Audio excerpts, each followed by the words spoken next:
I started having panic attacks. I did not feel comfortable. I didn't want to go to Hollywood. I didn't want to be that person. I didn't want to be a star, certainly. My next guest you all know. One of the best and most unique performers to ever grace the screen. Would you welcome Goldie Hawn? Goldie Hawn. I started meditating. It was the most extraordinary experience for me to get out of my head and into my heart. Wow. And I just could feel my heart beating. I kind of met myself again. Happiness is not anything from the outside. Happiness is what you build on the inside. Wow. The only thing that I did write in my diary was, I wonder if I'll ever find a man that will love my children the way I do. I wondered it was possible. What do you think is the biggest lessons that your kids have taught you? I remembered the way they made me feel, helped me see, perhaps, God, I wish I'd have been there more. They are the most important pieces of my life. Did you always feel like you had a good sense of self-love? That's a really interesting question, because I haven't been asked that. Did you always have self-love? Welcome back, everyone, to School of Greatness. Very excited about our guest. We have the inspiring and iconic Goldie Hawn in the house. So good to see you. Thank Welcome. you. Thanks, Frida. I'm so happy to be here. Thank you for being here. I love this. I love the School of Greatness. Thank you very much. Yeah, because we all can be great if we focus on that and have sort of a pathway to believe in yourself. 100%. So I love what you're sharing with everybody. Thank you very much. You have such a, I told my fiance that you were coming on, and she was like, man, she's such an icon. She's so inspiring, and she's done so much. But the thing that I think is really inspiring and impressive is how you've been able to be successful in your career, especially in Hollywood, which is a challenging industry to be in, while also thriving in, an intimate relationship for such a long term. And we were talking before off camera, that your kids still want to hang out with you and they want to spend time with you and be close to you. And I was saying that is a true measure of success, when you can live your dreams and your kids still want to be with you as they're adults. Yes, it's the greatest gift in the world. We live very close to each other. And we can walk to each other's houses mostly. Oliver lives a little further down and Boston a little further up. But nevertheless, it's been amazing to have that gift. I thought, oh my God, but when the kids were really younger, even if we got a boat or something to be on, they just wanted us to be on it. Don't invite anybody else, just have us on it. Really? Because we have more fun. We have so much fun together. And we laugh together. I don't know. I'm just so blessed. Wow. And now my grandchildren are all together. So it's what makes you one happier? At least I can speak from my point of view. Than our family. I don't think I don't even imagine my life without that. That's the main thing. Somebody asked me once, was I'm doing a lot of things that could create what you call a legacy. So, what would you call your legacy? And I said, my children. My children are our legacy. That's the greatest thing you can put into the world, are healthy, happy, productive children. And we're doing okay. What's been with you being able to pursue your career and your dreams and be an actress at the highest level, how do you raise healthy kids while you're also busy, driven in your career as well? How did you do it? Well, it's your instincts, Listen, I did Private Benjamin. Katie was, in my arms. I was feeding her. She was, 9 months old. So the reality here is that you do what you can. I think it's like having children. It's like playing baseball. You never take your eye off the ball. That's good. That's true. Interesting. You never take your eye off the ball. That's the problem. Because even if I was working, I would connect to my kids. I'd find out what they ate. I'd make sure, and I'd try to get home before their bath. This is an area they know when you're not present, and they know when you are. And you can't lie to them. So, I just try to be the best you can be, and we're not perfect. So I think intention to be the best parent you can be is pretty much all we can do. I mean, you say, oh, you go to the park, or oh, we play together, or we do this together. But love is everything. That builds happier brains, I can tell you. 100%. Now, did you always feel like you had a good sense of self-love your entire career or in previous relationships that maybe weren't working out? How do you keep that sense of self-love and project it on your kids when maybe you're not going through a good situation? That's a really interesting question, because I haven't been asked that. Did you always have self-love? I had my insecurities. I didn't think I was very pretty. I was flat-chested. I was, not what the guys looked at. But I never lost self-love. Really? No. I mean, there are, situations you get out of, and I've had a heck of a lot of them. But I never thought I could do it. I always felt I could do it. And that's believing in yourself.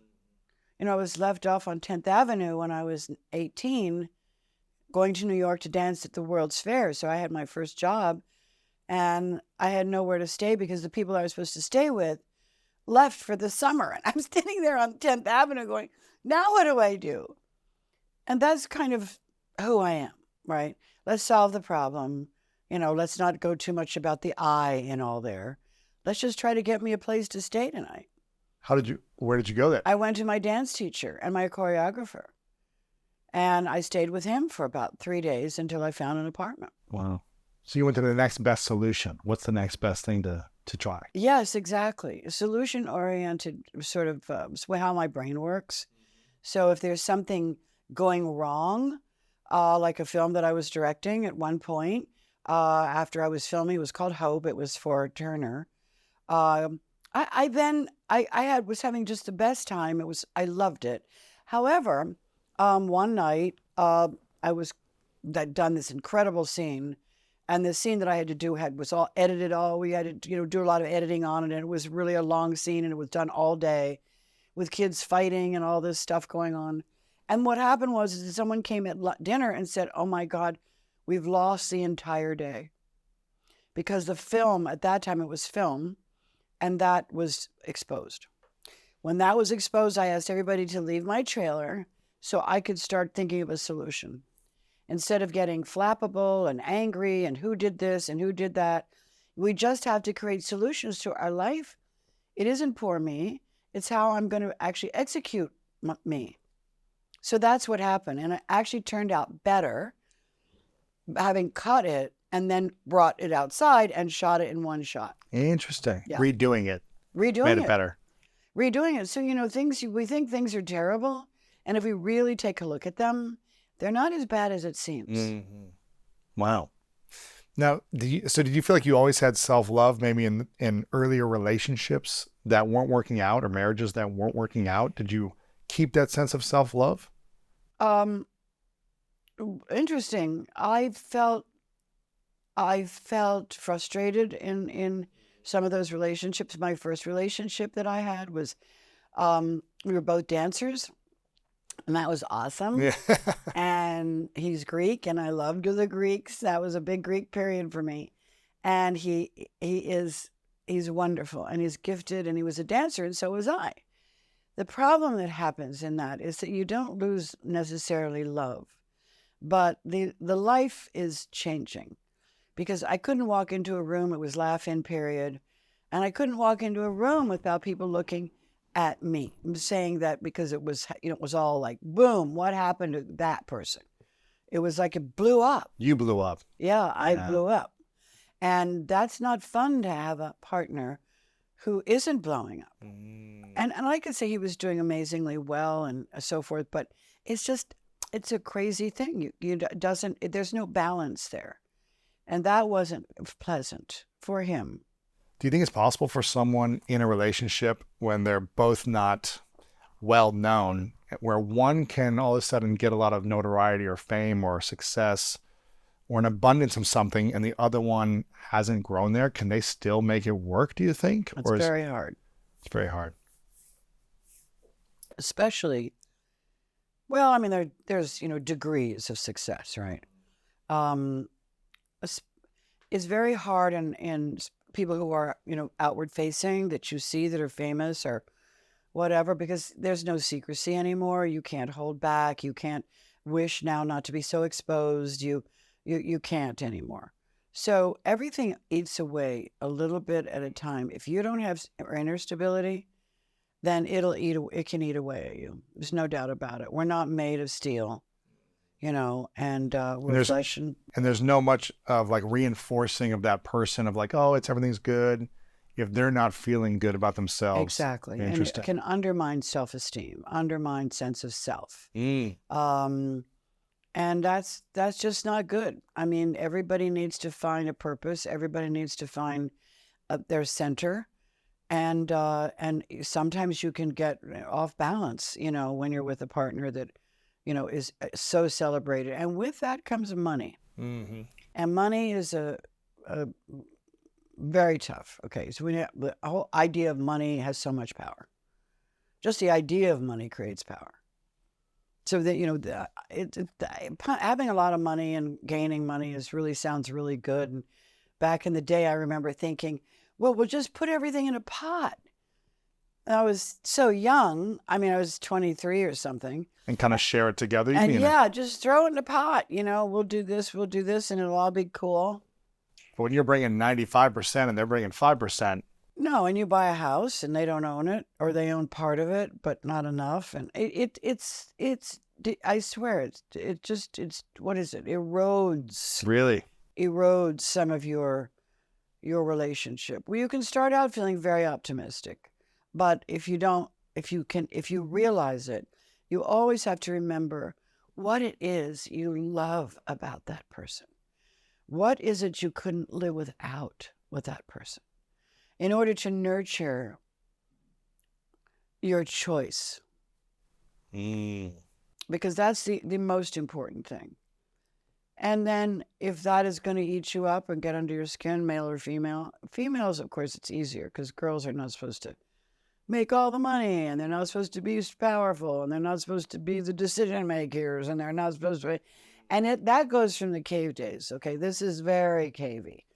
It's very cavey. Yeah. Some boys can't, always help themselves, and we get that. So when a woman has all the money and a woman has all the ideas and has all the power and makes the decisions and so forth, there's a little part of the woman that feels like she'd love to have a man taking care of her. Wow. No matter how rich they are. This is powerful. What advice do you have for women now who want to make their own money, who want to have their own successful career, who want to share their art in the world and be celebrated for it? What advice do you have for them about finding a male partner and what they should be looking for to have a healthy, successful relationship as well as career? Yeah, well, that's very subjective because you have to find someone that's a friend, first of all, that can be a friend. And also someone, you have to know yourself to know that if you're falling sexy with somebody or you want to fool around, you want to have fun, that can happen with no money at the table, okay? It's really important to look at yourself, what your needs are, and show boundaries for yourself. Because if you don't have boundaries and know that this will never work, and know that it will never work, I don't want to feel guilty when I come home and I bring a paycheck that's more than his that way. Or you figure out when you're together as parents and the husband isn't doing quite as well and the wife is flourishing, they exchange jobs. And they're pretty good at it. It's really, really nice when you have that. It's rare, but it does happen. And then you have such value for each other in so many ways that, but it is very subjective. So Yes. Remember when you get attracted to somebody and he happens to be, something wonderful, but not necessarily making anywhere near the money you are. You just take a look at it and make sure that you don't jump into something before you realize you'll resent later. Have you seen anyone in the industry, I guess Hollywood industry, where women who have made more money than the men they're with be successful in relationships as well, long term? Have you seen that? Well, I'm not a, what is it? But in other words, I know some people in the industry, let's put it that way, but I'm not, somebody who knows everybody. Right. Okay. And we see people who get married again and they go back, and they get together. And I think it's very nice because the ones when you get married again, that's what Liz and Richard did, that. So when Richard Burton, they got married for a second time, So there's always something there, there's some electricity there so that they can't live without. But I really haven't. The people that I do know actually do pretty well with that. Mm-hmm. Pretty well with that. But there's artists and, there's all kinds of things that you love about that person and you want to stay there. So that's what I would suggest. My issue that I had men in my life, but never for marriage. And I knew that. Really? Mm-hmm. So you'd be seeing them or dating them, but you were like, or I'd okay, date them, or they're wonderful, fun, great. I mean, really, and but they were not family. Really? No. How do you cut? Also, How do you cut? I had much more money and much more, whatever than at all that of them. point. Yeah. Exactly. How do you separate your emotional connection towards these, relationships, knowing they're not going to stay with you long term? Those relationships, knowing that you're not going to potentially commit long term. Like, how do you navigate the emotions of knowing, like, hey, this is a lot of fun and we're hanging out and connecting for a few months, but also knowing this isn't the guy for me? I think there's kind of sex is important. So when you're having a good sexual relationship with someone, that doesn't always mean you love them. It means you have fun with them. And that actually could be a pull, but you can't be blindsided by that emotion and that hormone. That's a challenge. That bonds a lot of people, right? It's very bonding because there's extreme things that happen after your orgasm, where you're having all these hormones, and oxytocin and all this stuff that makes you feel very close to that person. But I think we have to have conversations with ourselves, private conversations with ourselves, and look at the truth of what this is. And I was with someone and I just had the best time. And he's, he was really funny and, really great. Not going to be the father. Really? No, because for me, I wanted to know that I would find someone who loves my children as much as I do. Wow. And I wasn't going to take anything less. Wow. Yeah. Wow. That's interesting. It sounds like, so you were married twice before, correct? Mm-hmm. And then we were talking off camera about how you met him in the same year I was born, about months before I was born. Mm-hmm. You guys met, you and Kurt, right? But I know. I mean, it's so crazy looking at you because 41 you're years a ago. man. I'm a man. You met him 41 years ago. You were a man. And you came out a baby boy. Isn't that crazy? So funny. A month after you guys met or you got together, yeah, I came out.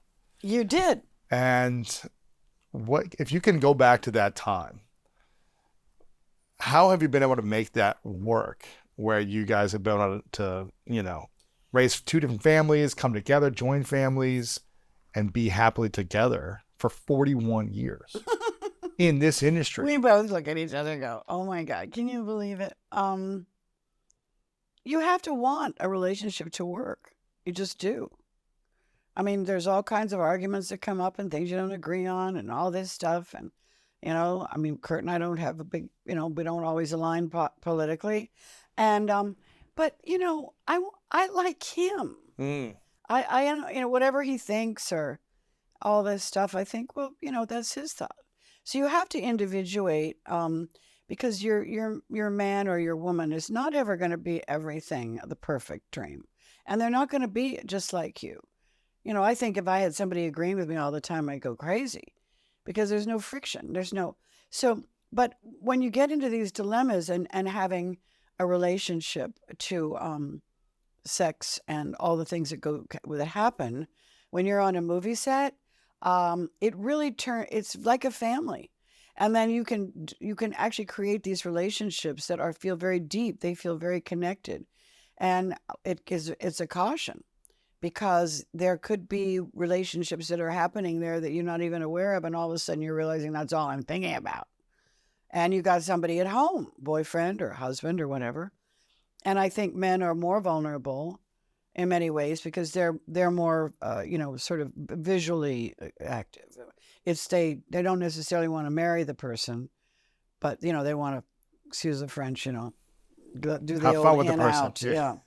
And so that's kind of how it works, and so it's fragile. Because you can't help but think, oh my God, I mean, he's going to work. It was such a beautiful girl. I mean, God, how's he going to resist that? How did you navigate that when he might be on set doing a, intimate scene or something, or with beautiful people around? And how did you guys both navigate that? You're doing the different scenes as well. You just navigate it. You just know that, but she's beautiful and whatever. And, you realize that men are a little different than women. They can have reactions in ways that women can hide or don't. We're much more skillful, I would say.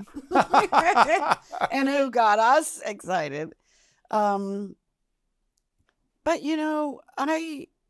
I don't feel that we had many challenges that way. No. I mean, he didn't for me, and I did for him probably a few times. Just Like natural got insecure wonder. or jealous a little bit or something. I was never jealous. That's a different word. But I've always been sort of thinking about what if. And it, and he was so sexy and great and such a brilliant actor. But at the end of the day, through all of these things, children and parents and our parents and all the different things that you go through, the different houses you build or that you have, or the time you spend with your children, then your grandchildren start coming. And what happens is that if you like that person, if you want to be together, if one person doesn't want to be together because they feel they're getting older and now they have to be with a young person, or to shore up their security about being a man and whatever, and that happens a lot, particularly with wealthy men. So that happens. There's all this crap that can happen, right? But if two people don't want it to happen and only one does, forget it. It's not going to work. If the two people want that because we love family, because this is what we're together, we love each other, we love to play together, we've got great sex together, you get through this stuff. At the end of the day, when your grandchildren start coming, you have a whole different, I would say, feeling of springtime. Because you kind of fall in love again. Really? Yeah. If you've done it right, you're there for each other. And as people get older, there's more vulnerability. But if you're together, then that's supporting each other, and it's very loving, and it's just amazing. So these are the stages of relationships. Wow. And it depends on if you're with an abusive partner, get out. Mm-hmm. There's no question that narcissism is alive and well. And some narcissists are actually quite successful. Most of them are. And they don't have a lot of empathy. And we look at that and go, oh my God, this is terrible. And they're just awful in relationships, terrible. So if you show them that because you're the supply. So let's say I have a narcissistic, which I don't, but what happens is that you become the out front person. So we call that supply. So you put out the pretty thing in the front, you put all these things out, and then the next thing you know, if you say anything wrong or do anything wrong, it's a nightmare. So it's all great out front, but when they come home to home, they can really be abusive. Get out. Yeah. There is no cure for this. It is making the one who's being abused neurotic. And you can get neurotic. And then you don't have self-love. Then you wonder why you're still there. Wow. Then you can't get out. And then he's all of a sudden the nicest person in the world, or vice versa. And suddenly you're sucked back in. Now that you've got you, then there's still, it goes, it's a worse cycle. I know a lot of women who are in relationships like this. Wow. And you can't get out. You can get out, but he'll follow you. There are things that'll happen because of it. There's nervousness and there's seduction. And you end up really not liking yourself. Mm-hmm. So there's a way to, I think, for your own good in those relationships, you have to really individuate. You're not a couple. You're dealing with a person who needs what they call supply. Right. In which case you have to look at yourself again, an existential examination of who you are. And if you want to feel proud of yourself, instead of feeling like an object like this, get out. Support your friends, have them support you. But it's quite something. So there's two people who want to be together and are kind to each other most of the time. We're working toward the very thing that we can build to make us happy. Happiness is not anything from the outside. Cars, barn, money, thing, whatever. Happiness is what you build on the inside. Really, identifying the things that make you happy. Whether it's flowers, whether it's walks, whether it's slowing down, whether it's looking at mountains, climbing mountains, being out. I've looked at a lot of nature, but it's also giving back. Makes you so happy. Your children, I know that can make you crazy, but just think of how wonderful they are, So that's I think what we have to do. Happiness starts from the inside. That's beautiful. What do you think is the biggest lessons that your kids have taught you? Children teach you a lot. We don't listen to them enough. What have they taught me? Maybe not something they said as a lesson, but something from experiencing them as a father. Yeah. Well, they will speak to what they might have had. Like if I was working a lot. But I'm honestly trying to think of what they taught me. It's really more of what they gave me. What did they give you? Yeah, that's all. What little gifts did they give you? I mean, my son, and I can't. I don't want to speak about them behind their back, but they're amazing people, and I remember the way they made me feel, and helped me see. Perhaps, God, I wish I'd have been there more. Oh, I didn't go to that game or that hockey game, and I was away, and I took this trip, and maybe I shouldn't have taken the trip because it was like 3 weeks away from them when they were little. And we observe ourselves, and we beat ourselves up sometimes. But I learned probably from my children that they are the most important pieces of my life. And I wish I always could have been given them more. Really? Yeah. But when they do this, may I kiss your royal ring, Mommy? That's a lesson in happiness. It allows you to see what makes you happy. We have this very interesting thing in our brain, which is called metacognition, which means that we can see ourselves. We can witness ourselves. So if you can witness yourself, that means you go a little bit above you and watch what you're doing. Watch what you're saying. Look at it and go, ooh, shouldn't have said that. Right? And so when you have this feeling of metacognition, you get to see what it is that you're in, and it makes you so grateful when you're looking at what your children are sharing with you. Oh, It's the greatest. It's the greatest thing in the world. Wow. Yeah. I'm not a parent yet, but I have been called more and more lately to want to be a parent. And I'm just curious, what lessons would you have for someone who isn't a parent yet?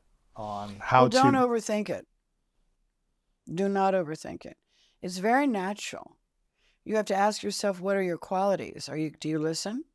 Are you a good listener? Clearly you are, because I'm rambling on right now. And your anxiety around it. Is it going to take too much time? There's all kinds of things that interrupt your life. There's no doubt about it. Children interrupt your life. And But you were still able to have a great career and act and create. Oh yeah.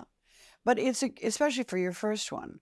Well, my third one, and then that was like, oh, give me 5 more. But your first one and your second one's a little easier. Third one is, boom. I was never anxious. I wanted children so bad. So I never read a book on parenting. I never read a book, because you have to be truly, with your ability to manage your emotions and stress and be aware and stuff like that. It's like it was natural for me. I wasn't precious on it. It was just natural. And then what you realize is that after you go through the pregnancy, which is always beautiful for the most part, very romantic and, all that, then the baby, comes out. Very exciting. We're all going to say. And the same thing that happened with the first brother, let's say, and it comes along to a second child. They are all excited about the baby until it gets here.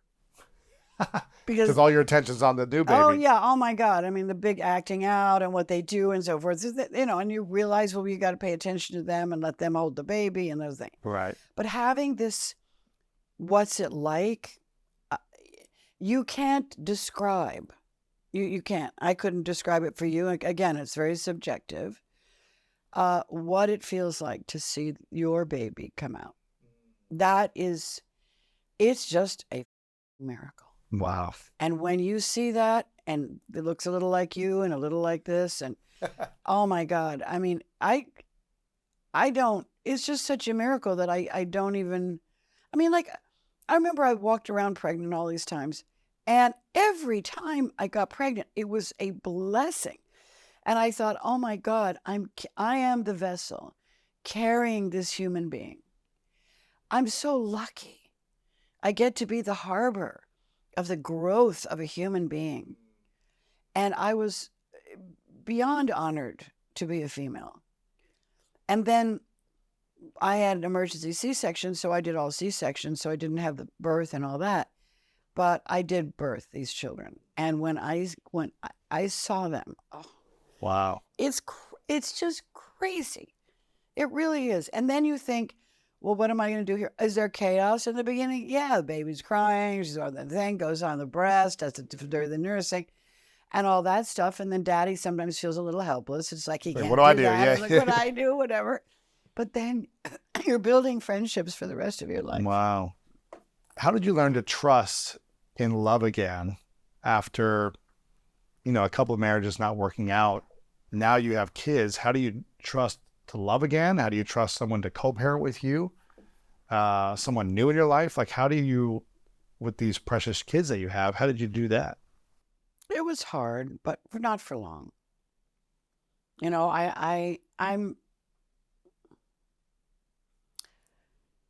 I know I needed a man to help me, raise the children in an even way. Have a male influencer, love them. But I never doubted. I can't explain it. I didn't live in anxiety that way. The only thing that I did write in my diary was, I wonder if I'll ever find a man that will love my children the way I do. And I was weepy that evening. I don't know if I was on my second glass of wine yet or not, but I was like, I wondered if it was possible. And it was clearly possible. Right. 41 years later. It's incredible. I can say it's pretty great. Wow. How did you know that? I know you wrote it down. I wonder if it's possible. How long did it take for you to create that possibility for that moment of writing that down? 2 or 3 years. Yeah. Because some women or men will go years just, dating people where they're like, this isn't the one, and they think it's never going to happen for them. So how did you keep the faith and the trust that you would attract the right person? I was very busy working. I had my focus on the kids, and I had focus on my family. Daddy was still alive, and my mother and all that. And I didn't fret. I just didn't. In fact, I really enjoyed having just another female in the house taking care of the kids, and there wasn't a man in the house. At least one that wasn't nuts. A crazy man living. Yeah. No, not really. I mean, but the truth is that I didn't have any anxiety about that. So you weren't anxious to be in the right relationship or to find someone? No. I mean, I felt I had the wherewithal to take care of the children with help, and with my mom and dad and everybody. And so I didn't. But I do remember a friend of mine who was well known, but I won't mention his name. But I remember he came home because he's a really good friend of mine.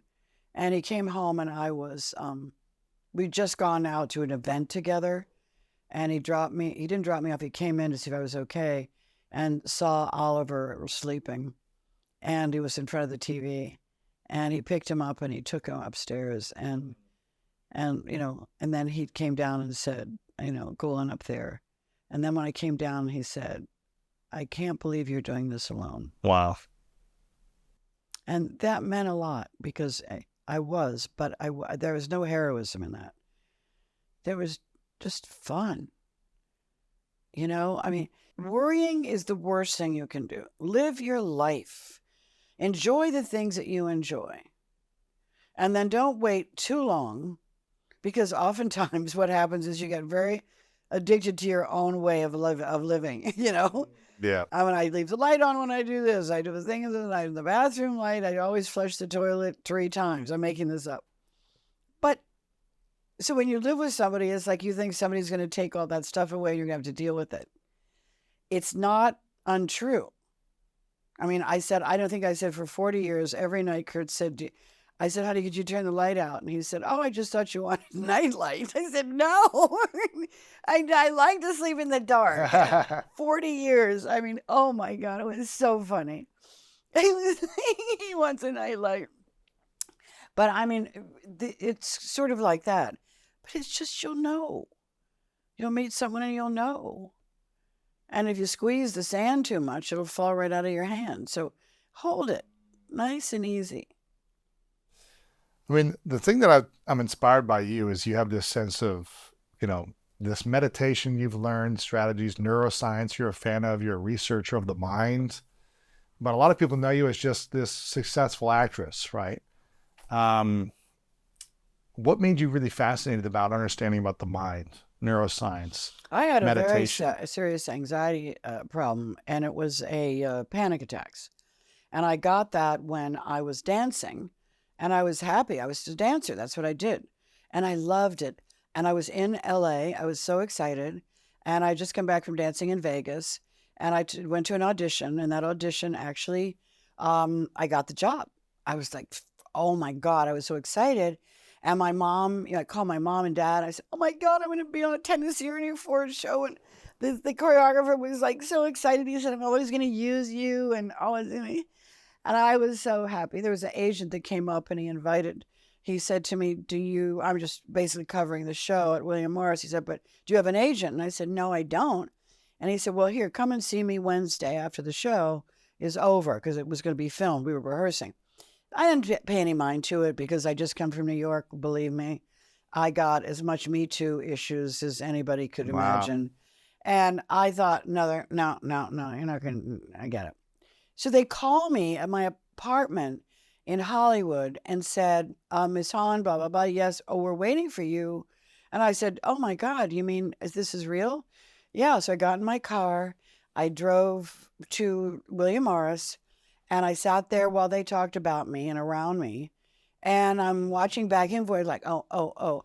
And they said, well, if you want to sign her, you can. And this was a young agent. He was a junior agent. And they signed me. And about a week later, I went up for this job, Desilu Studios back in the day. And I got this job and I went, well, wait a minute. I said to this agent, my new agent, I couldn't have gotten the job. They said that I was too young for that part. He said, no, they wrote in a part for you. Wow. A different part. A different part. And so that's what happened. And what happened is I then became anxious around it because I thought, first of all, I was going to eventually go home and open a dancing school and get married and be happy. And these were things I saw my life doing. Well, you can't always plan your life.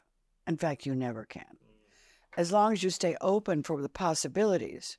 So my point is that I then became anxious, and then I started having panic attacks. I did not feel comfortable. I didn't want to go to Hollywood. I didn't want to be that person. I didn't want to be a star, certainly. And when I was 11 years old, people said to me if I wanted to be a dancer or a star or do on Broadway. And I said, no, I just want to be happy. And I was 11. And I remember this and I thought, oh, they look surprised. Interesting. But happiness is something I've always kept primo in my mind. Premier happiness. That any unhappiness that I was experiencing, I'll either learn for it or walk away from it. And so that's what happened. I wasn't going to be dancing anymore. I wasn't going to be a dancer anymore. My life had changed, is what happened. And so I went to a doctor, in answer to your question, long-winded answer. And I went to a psychologist, and I worked with him for 8 years. Wow, really? How old were you when you started? 21. Okay. And I went to him. It took me a year to start, to work through. But it was the most fascinating experience. Because once again, if you're watching yourself try to get better, smarter, healthier, however, then your mind can become just a treasure trove of possibilities. It's incredible. So oddly enough, I did the Freudian way back then, and that had some brilliance to it because he created something. When you said free associate, you'd have to lie down on the bed, on the, what they have, the small sort of reclining chair, whatever. And you had to think of, whatever comes to your mind, whatever. Doesn't matter what. Could be chewing gum. Could be, one time I had an old Corvette and it was given to me for a parade or something. And it really looked like a penis. I mean, it was this long with the thing and whatever. And I drove it around. And one of my things I remember saying when I laid down and free associated is I said, I feel like my car, I feel like I'm driving a penis. So that was the first thing that came to my head, right? But you have to be honest and say what's coming into your head, right? You got to be clear. It could be some terrible stuff. That wasn't so terrible, but it was the idea that I had, which I thought was kind of odd. So, when you go through the examination of your own mind freely, without censoring, this is really important to be able to grow from these various things. What happens is that you think you're feeling fine. You go in there and you start either free associating or talking. And the next thing you know is you're either crying because something happened. There's all kinds of veils that get lifted from your eyes and from your vision. And that's what's so beautiful. And then it's like a window gets opened in your brain and suddenly that fear of whatever isn't there anymore. So that was my interest, and I continued that, right? So I was just learning and learning and learning at that point. I called it the University of Me. And for 8 years, right? Yeah. And then inside of that 1972, I started meditating. Really? Wow. Before it was big. Well, it was the Beatles then. It was like Maharishi Mahesh Yogi, and he was the guy that did TM, Transcendental Meditation. Yeah. And I was initiated to that. Very simple. You get a mantra and so forth. And I will tell you. You can't share your mantra, right? No, you're not supposed to share your mantra. But I can't even explain it because it was so visceral. But it was the first time I sat down and I really focused on the quiet, the breath, the smell, the scent of the incense, the wind from the window that was moving the curtains. And I sat there, and it was the most extraordinary experience for me to get out of my head and into my heart. Wow. And I just could feel my heart beating. I was so happy. I kind of met myself again, because I am a happy person by nature. And all of the struggles and all those things, it just unlocked my true joy. Mm. And even today, all the time when I meditate, my heart gets so full that I actually have a tear or two that comes down, because it's just such a beautiful feeling. The feeling of nothing, feeling of nothingness. And yet you're in the middle of nothingness. And yet that's when you're flourishing. I can't explain it, but it was beautiful. So that's when I started meditating. And then I started learning about the brain. Wow. So you've been meditating for 50 years. Mm-hmm. Now, when did you, we've got I guess the Oscars are coming up here soon after this interview. When did you win your Oscar? Were you meditating by then, or? That was 1971. So it was like right around that time, yeah. right around that time. Yeah, it was Peter Sellers' movie, and I was doing that in London. Uh-huh. And I'd been nominated for an Academy Award for my first movie, which I thought was completely crazy. And then I went to work, and I was there's a girl in my soup in London with Peter, and I just forgot that they were on television that night. So I got a call saying, "Goldie, way to go, you got it." And I said, "I got what?" He said, "You got the Academy Award. You won. You won Best Supporting Actress." And I went, "Oh my God, I didn't know they were on television last night." Wow. And it was like one of those stories. It's just like, oh my God, I can't believe it. Then I called my mom and dad, and it was just so great. But I wasn't thinking about them. I wasn't looking at that. And by the way, those days, they didn't stop the music for the Academy Awards. So. It wasn't the biggest thing. No, it was big, but it was very, very local. In other words, yes, it was on television in the UK. It wasn't a global thing. It wasn't a global thing. They weren't selling diamonds and people coming in there and going, "Come to our room, we'll give you a diamond." It was quite different. But Fred Astaire was the one who announced my name, and that was my idol, my true idol. Wow. And I didn't get to see it.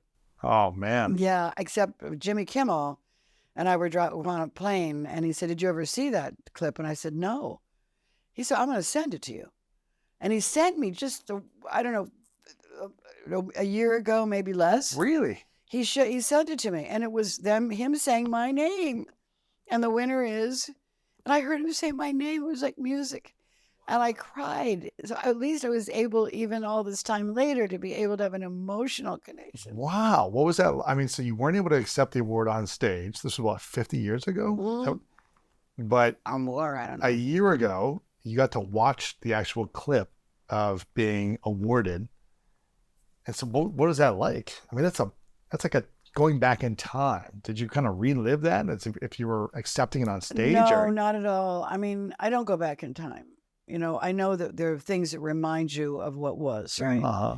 But yes, you can go down memory lane and do all that. And I think what I don't do is walk backwards. So it's always, what's ahead. No, that experience of watching it was emotional because I was looking at Fred Astaire say my name. That's pretty cool. And that was important to me. So what is life like after winning an Academy Award? Did you have more anxiety because there was more pressure? Did you feel more joy? What was that like? No, I didn't feel any of that. I made a deal when I did Cactus Flower, and there were 3 other movies I had to do, and they were all set. They were already agreed upon. I was a new fresh face, right? So really nothing happened. Really? I just worked on things like, I think let's see which one. There's A Girl in My Soup was one of them with Peter Sellers, I think. So I was paid a certain incremental amount for each movie. It wasn't anything to knock your socks off. And I just worked. And I think ultimately, when you start, look at your life and everything, because I was a ballet dancer from 3 and worked that way all the way. I'm a worker bee. I mean, I just work. I either make movies, I decided to produce, and I made these decisions for very practical reasons. Nothing to make my career better, but only to make my ability to control what I did, because I felt that I wasn't going to be the Meryl Streep of the world. I was going to be a special kind of strange entity. Yes, funny, yes, this and that other. But so I felt producing was probably smart, because then I could pick and choose, what I wanted to throw light on in society, or, for women or for people that we'd wanted to produce movies for.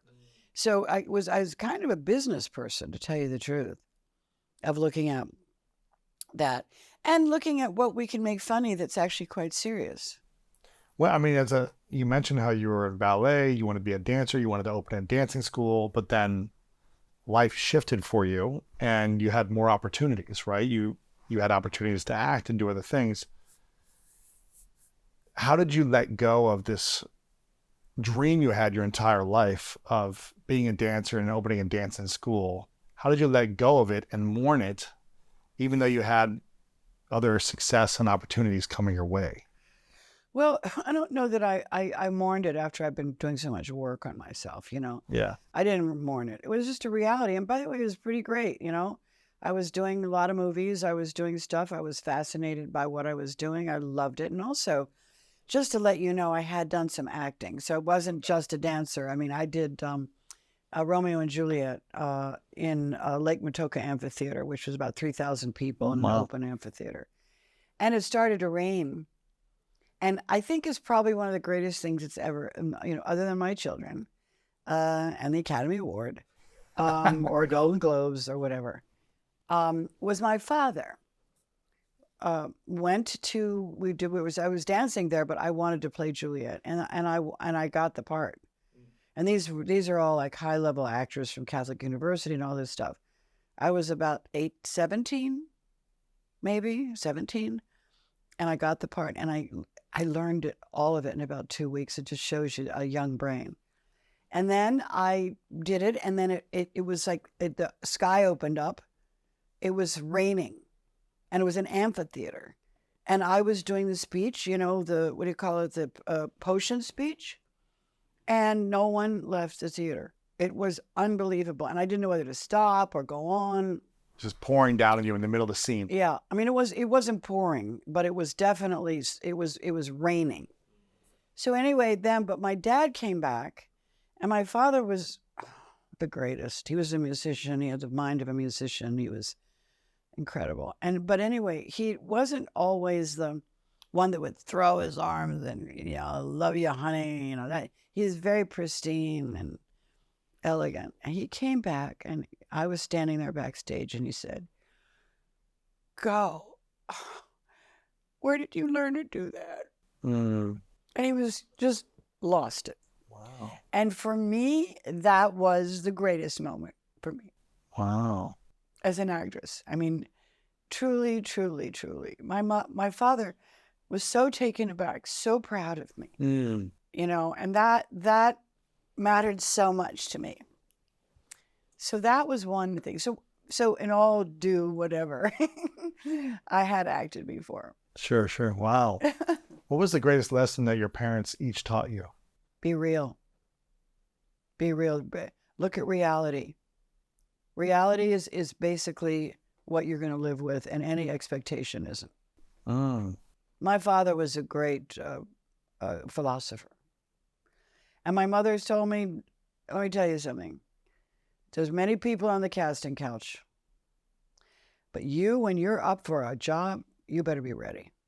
You better be ready, and you better be appropriately, not appropriately, you better be aware that what you need to do, I know what she said, because it's not the producers that are going to make you a star or make you get the job. It's the people that will love you, the people that will be able to want you back again for whatever reason. It was very kind of prophetic because I The never audiences, people, audience. or, She said it's yeah, the audience that you have to win, not the producers not or the casting producer. directors. No, no. You prove that you know what you're doing. You've worked on your craft. You be ready when the time comes. How do you win over an audience if the producer or casting director doesn't give you the opportunity or the roles? Well, that's if they do. When they do, makes you Yes, win over the yes. audience. I mean, that's obviously when they don't, they're those guys. Yeah. Right. They're Right. those guys, But how do- especially if you don't put out. How do you master your craft to win over an audience, whether it be music, art, dance, film? You can't answer that question. You don't master your art in order to do anything. You master your art to be able to create something that starts in your heart. It's art is there are many forms of art, painting as well. But this feeling of, it's like people used to say to me, because my father's a musician, do you play an instrument? I said, yes, I play myself. I play my body. I play myself because I'm also an instrument. Yes. So in a way, you can't describe what that feels like when you're in the flow. And I think the only outcome is that you know. It's like, people that actually it's all the sports or all the aerobics or all the acrobatics or the gymnasts or whatever. They know they landed properly. They know their balance is perfect. You just kind of know. And so that's the difference between thinking too much. Yeah. You're asking a lot of questions about, what do you think when this happens? What do you think with that? And how do you prove if you're whatever? But and I love it. I love the questions. But some of them, there are not always the right on answers, because art and creating art is so deep. And how we get these ideas on writing, or how, like, I got my idea on what I'm doing with children. That stuff comes to you in the strangest ways. So that's the part of feeling free to improvise with your mind, That's powerful. What was the art that you created that you were most proud of? Maybe it was a big hit, maybe no one liked it at all, but you were most proud of on how it made you feel and how you showed up for the... Well, there's a few. So, it's not just one. I mean, because everything has its own personality. I think Steven Spielberg and I did a movie together, his first movie, and probably that would be one of the ones I felt just completely aligned and the best with. Really? Yeah, Sugarland Express. He was young, I was young, similar age, maybe a year or so apart. We had the best time. Wow. And it was a really wonderful movie about a young girl who really had a baby, and she was in a low security prison. It's a true story. And then she breaks her husband out of another security because they're just kind of stupid people, they're not. I mean, not everybody's going to say, oh, they're stupid, but it's kind of like she was just hell bent on getting her baby back, because the people there that have them was social services, and they had the baby. Right. It's a fantastic movie, and very much of its time. Wow. What's it called? Sugarland Express, Steven Spielberg's first film, and I was honored to be in it. And he said to me, Goldie, you approved me for that movie. And I said, what? He said, yeah, if you hadn't approved me, I wouldn't have done it. And I went, oh my God, I mean, that's too much to put on my shoulders. Wow. Glad I did. His first movie. Yeah, because I was already like laughing. I had a basic deal at Universal, as producer. Wow. I started young, man. Well, that's amazing. I know. So but inspiring. I had a dancing school, at 16 and 17. I was already in Maryland, which is where I'm from. I created a dancing school. I advertised in my mother's store in the window. I mean, so sometimes it's just in you. You had that hustle, that mindset, yeah. Exactly. I don't know how and where, but how that all happened. I'm curious about, why you decided to create your foundation, MindUP Foundation for Kids. which is really about giving them tools and resources to be more mindful. Yes, to actually have more agency over their emotions, which is what we're Which is dealing with huge. today. We don't ask our children, in other words, we ask them, to learn, but we don't give them any pathway to understanding their brain. And that's exactly what we do. But what happened the reason I got that is because I was doing a documentary In Search of Joy, because I believe that we as humans are not experiencing, especially in the developed world, enough happiness. What do you think that is? There's a lot of things it could be, very industrialized places. London was very low on the happiness scale. The UK, we had what country was on the high level of a happiness? When the more you get into the third world, the more you find out people that are actually happier. Isn't that interesting? Yeah, it's very interesting. Why do you think certain cities, not all cities, but certain cities with more wealth and more opportunities have less happiness than other places in the world with potentially less opportunities and wealth have greater happiness? Well, first of all, Denmark was one of the centers, for the happiest people in the world. But there's also a financial sort of socialism, okay? The one thing that was discovered about happiness is if people had just enough money to get by, doctors taken care of, schools paid for, that basically the system took care of them in a way where they didn't have the anxiety around all of those things, that particular aspect of that, which I thought was pretty amazing. Because, you don't pay much to go to the hospital. You don't pay. And all of it says, well, socialized medicine is not great. But I can tell you one thing. If you're happier, you'll be healthier. So this was one of them. And okay, so I want to do this documentary In Search of Joy around the world, which I started. We were talking to HBO, and it was very interesting because everybody's going, that's interesting. Now, what is it? What is it? It's searching for more happiness. It's understanding that this is a mosaic of what's going on in the world, which was interesting because it became a cottage industry, happiness, because this was 23 years ago. Wow. So now 9/11 happens, and I'm involved with the brain, involved with happiness, understanding where it sits. Where does happiness exist? How does it affect the brain? And I then decided that these children are going to be traumatized from this 9/11, and that I want to be able to create something that can put in their classroom where they can create more optimism, more happiness. And so I took what I was doing and created MindUP. And I wanted to give that to them, but I wanted to give it to them because just changing a few things and making the classroom an optimistic classroom, making it a place to have an ethos, which is happiness and positivity. That would help the children feel happier and better, because I could see that they were really not. They were showing signs. And when I found out that 10-year-old children were committing suicide back then, I lost it, because I can't even talk about that. When the children who are so young are taking their lives, it's sort of who's doing what wrong, And so now I made that it just was part of my life.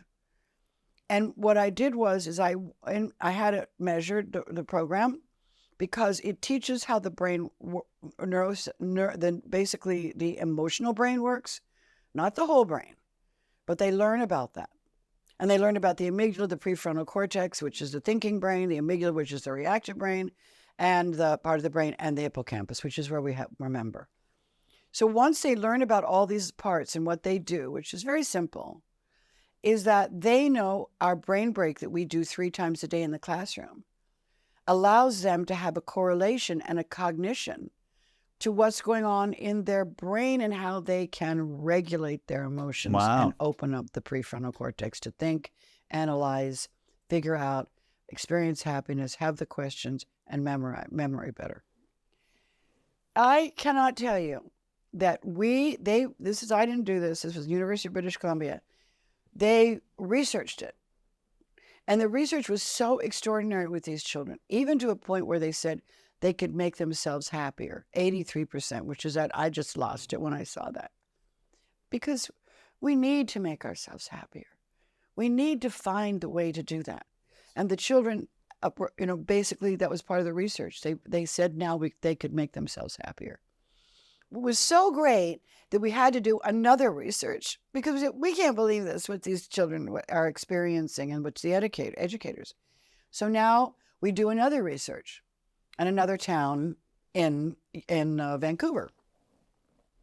Same thing. Wow. Okay, and that's when I said, all right, I know I'm Goldie Hawn. I know people think I'm funny. I know I'm not a scientist, but I had a dream for children, and it worked. Wow. And so that's when I said, now I can own it because the research speaks for itself. So this is what I've been doing for 21 years. Wow, that's amazing. We have millions of children have gone through this program because it was published by Scholastic. And it went all over the world. So we have kids in China. We've got kids in Shanghai, Hong Kong. They're all over, just Portugal, Spain, Italy, basically the UK was a big one. Well over 150,000 children doing And these it. schools are following these programs now. Yes, and it's right in New York City. We have 150 schools so far. Wow. And so they take these little brain breaks throughout the day? Is that what Yes, these so schools the do? brain break, which is basically takes 3 minutes, we ring a chime. And the reason we ring the chime, this is not spiritual stuff. We're doing it so the brain attaches to that sound.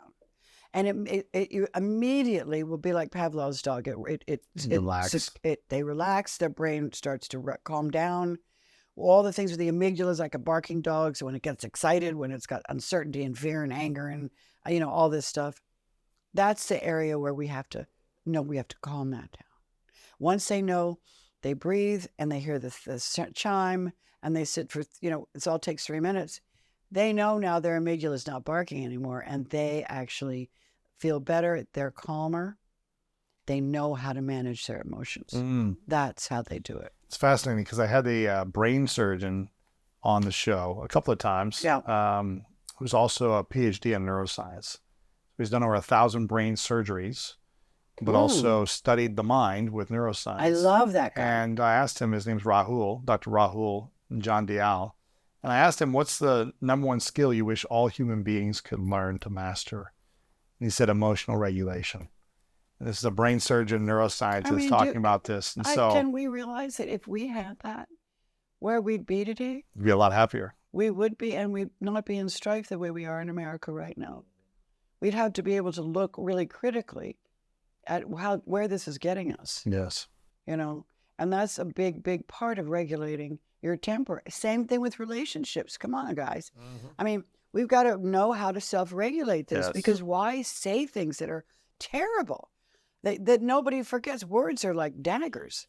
So it really gives you the opportunity to stop, hold on, and then decide to say, maybe in a more skillful way. But man, so that reactivity is dangerous. And we've seen a lot of people have that, and not mentioning no names. So that's very damaging. Wow. So he was right, and Yes. we agreed. Yay! And I'm not a neuroscientist. How can we support this? It's mindup.org, but what can people do to be of support to this mission you're on? Well, thank you, sweetie. It's money, really. Anytime you've got a foundation, no money, no mission. And we've been doing this for a long time, and I don't like to ask for money. It's not my thing to do. But you realize that when you see these children, of course, it's just, I have to tell you one story though. I love these kids so much. So this little boy was basically nonverbal, autistic. And he came into the school in New York City and when he was kindergarten. So now he's in 4th grade and he's doing much better. And I heard about him before I met him because I went to the school just recently, about 3 weeks ago. He He's more verbal. He's sweetest thing on God's earth. And so the principal asked him if he would like to come into her office over the PA system and ring the chime. And he said yes. So he went upstairs, he went to the office, he rang the chime, and then he shared and guided the entire brain break. Wow. Sit quietly, put your hands there. He remembered all of it. Wow. She called our office in New York and said, I have to tell you this, because this is an autistic child. He couldn't speak when he came in. The fact that he understood the brain break. So that's what I'm saying. You know, he's learning how to self-regulate himself. Wow. And you know, there's when you feel like that, you've done something. That's you that did it. Yeah. And so, I love it so much. How about I'm still passionate after 21 years? That's amazing. It's like making a movie for 21 years. One movie. It's like producing one movie. It's like, I don't know. I just got, what is it, tenacity and love in my heart. I can only say That's that. beautiful. So money, it is really about, you know, it doesn't matter how much, but if you could give a bit to, you know, mindup.org, it has a thing, donate now. But it would be awesome. That's beautiful. Well, I'm going to go to mindup.org and make a donation today for you. So I appreciate the mission you're on, the cause you're on to help kids. Thank you, sweetheart. This has been beautiful, Goldie. I appreciate you. I want to ask you a couple final questions, if that's okay. Yeah, it's fine. But I want people to go to mindup.org, check it out. Even if you don't donate, just go check it out and see how you can be a part of it in some way. But if you can give some money as well. Of course. Mindup.org. You're on social media, Goldie Hawn as well, everywhere. But mindup.org is the main place for people to go. Couple final questions for you, Goldie. Before I ask them, I just wanted to acknowledge you for the realness that you have. Your parents said, like, be real. Yeah, It's a great lesson. And this is, since the moment you walked in to this moment, you've been real this whole time. And I appreciate that East Coast vibe that you bring, that East Coast energy, you know? So I want to acknowledge you for, one, living a life authentic and true to you and pursuing your dreams, but also being a great mother, being a great partner in a relationship, and also using your talent, your time, and your money to invest in a cause that you care about with this foundation with kids. So I really acknowledge you for just an incredible journey that you've been building and creating for yourself. And also, like I said before, that your adult children want to spend a lot of time with you. For me, that's a big measure of success in my mind, when adult kids want to hang out with their parents still. Yeah. So you've been doing something right. So I acknowledge you for all these things. Yeah, anchor. Yes, exactly. But I acknowledge you for all of that. And I can't wait to see what else you continue to create on this beautiful journey. Thank you. This question I ask everyone towards the end of my interview is called the 3 truths. So it's a hypothetical scenario. Imagine you get to live as long as you want, but it's the last day. You get to continue to create everything. Your mission continues to build in bigger ways. You do more movies or whatever you want to do, you continue to do it. But for whatever reason, on the last day, you have to take all of your art and work and content with you to another place. So no one has access to your movies. This conversation is gone. Wow. Your 2 books that you've written, you know, all these things, for some reason, it's all gone. Hypothetical scenario.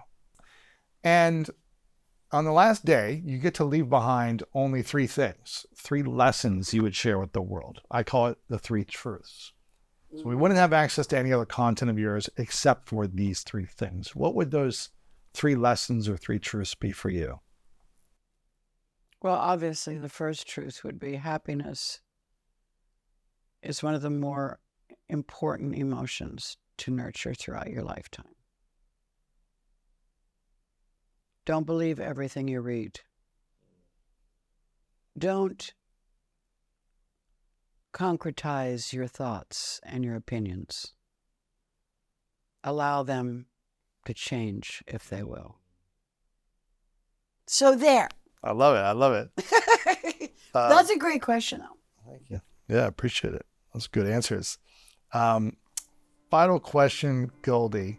What is your personal definition of greatness? Well, my father said, don't ever stop appreciating a good glass of water. And that's pretty great. So I always say, start with doing something new. It can be as simple as driving a different way to work, or a different way to a friend's house, whatever, or walking a different way, just so that your eyes can see something it has never seen before, something new that shifts the brain, Yes. right?